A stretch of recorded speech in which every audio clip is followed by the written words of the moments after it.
صوم کی عبادت کی غرض و غایت کیا ہے؟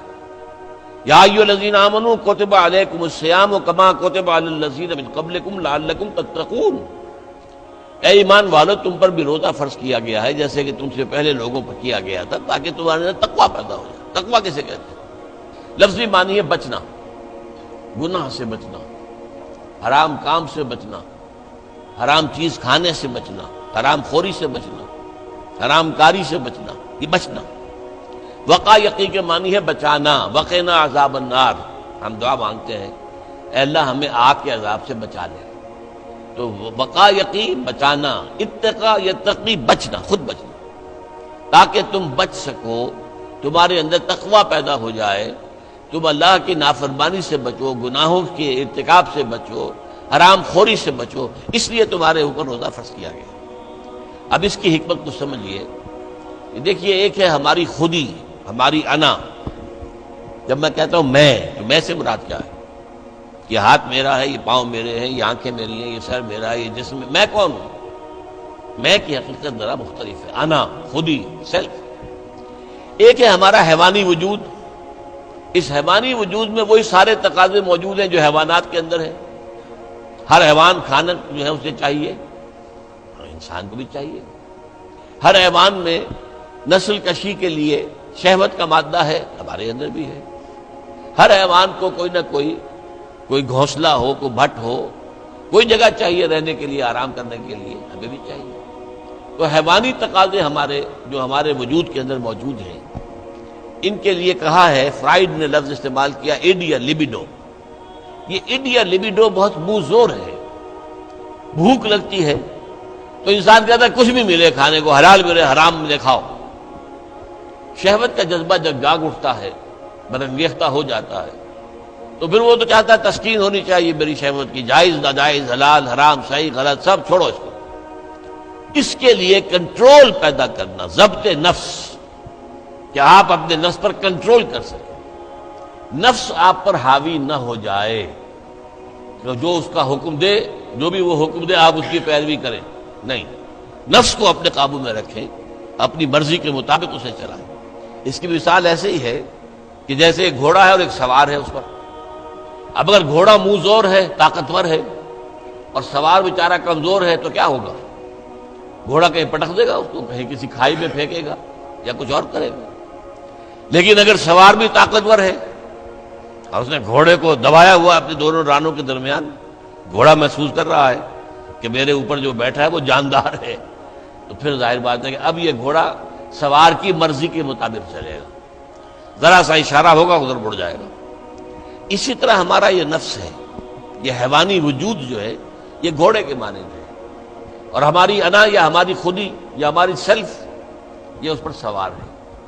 اگر سیلف کمزور ہے، گھوڑا طاقتور ہے، تو انسان کی ہلاکت، بربادی ہے، تباہی ہے۔ نفس حاکم ہو گیا، نفس ہمارا کہ ہم غلام بن گئے، تباہی اور بربادی ہوگی۔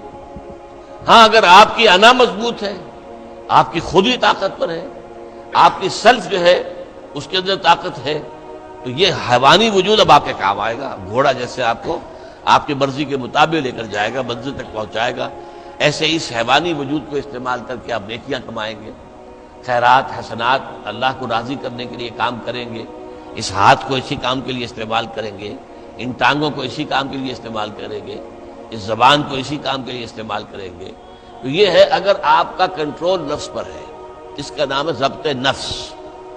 اور یہاں میں تھوڑا سا اشارہ کر دوں کہ ایک اور نفس بھی آتا ہے، نفس کشی، نفس کو مار دینا۔ انگریزی میں اس کے لیے لفظ ہے سیلف اینیہیلیشن۔ ایک ضبط نفس ہے، سیلف کنٹرول، ایک نفس کشی ہے، سیلف اینیہیلیشن۔ یہ سیلف اینیہیلیشن اسلام میں پسندیدہ نہیں ہے۔ نفس کو کچلو مت، گھوڑے کو مارو نہیں، یہ تو کام کی شے ہے، بس گھوڑے پر قوت حاصل کرو، گھوڑے کو اپنے کنٹرول میں رکھو، ورنہ نفس کا بھی حق ہے۔ گھوڑے کو بھی دانا پانی ڈالتے ہو کہ نہیں؟ تمہارے نفس کا بھی حق ہے۔ وَإِنَّ لِنَفْسِكَ عَلَيْكَ حَقًّا وَإِنَّ لِزَوْجِكَ عَلَيْكَ حَقًّا وَإِنَّ لِزَوْرِكَ عَلَيْكَ حَقًّا۔ تم پر تمہارے اپنے نفس کا بھی حق ہے، تم پر تمہاری بیوی کا بھی حق ہے، تم پر تمہارے جو ملنے کے لیے لوگ آئیں، ملاقاتی ہوں، زیارت کرنے کا، ان کا بھی حق ہے۔ اس نفس کا بھی حق ہے، اس نفس کا بھی حق اسے ادا کرو، لیکن حلال، حرام نہیں۔ یہ حرام اور حلال کے فرق کے لیے ضبط کی ضرورت ہے، کنٹرول کر سکتے۔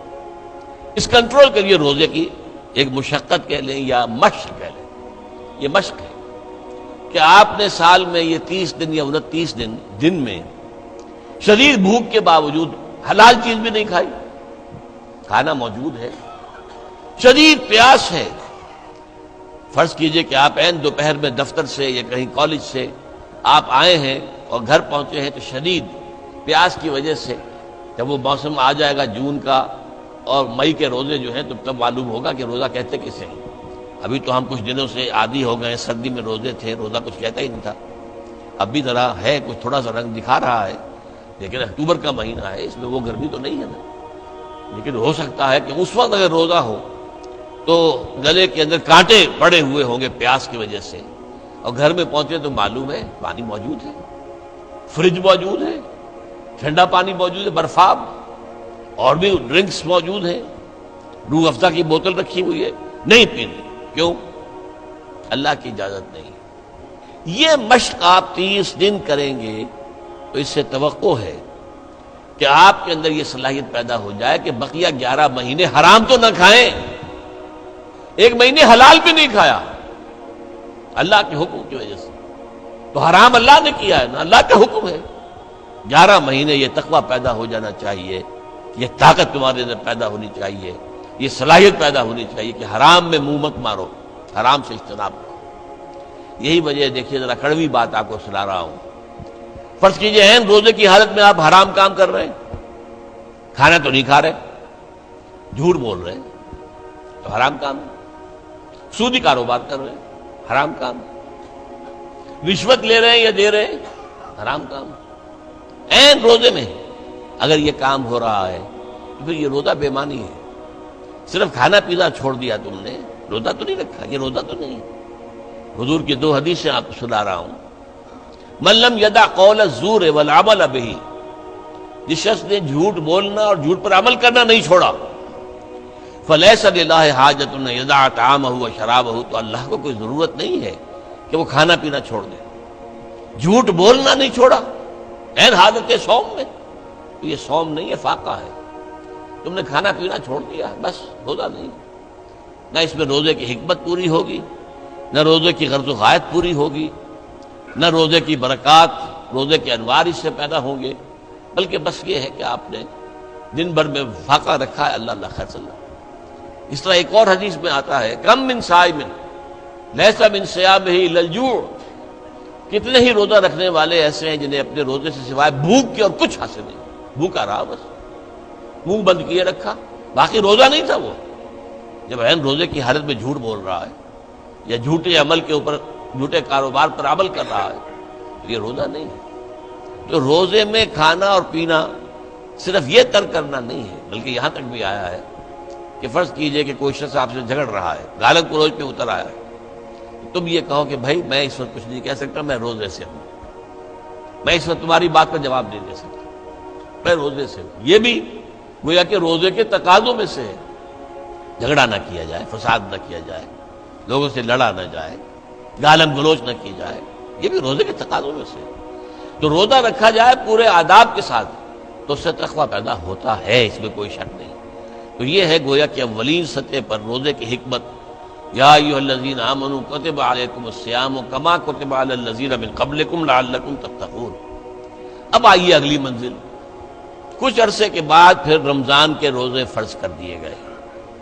شہر رمضان الذی انزل فیہ القرآن ھدی للناس وبینات من الھدی والفرقان فمن شہد منکم الشہر فلیصم۔ رمضان کا مبارک مہینہ وہ ہے جس میں قرآن نازل ہوا، اور قرآن کیا ہے؟ لوگوں کے لیے ہدایت، اور ہدایت اور حق و باطل میں امتیاز کی بینات، روشن چیزیں، واضح چیزیں، کھلی چیزیں، بین چیزیں۔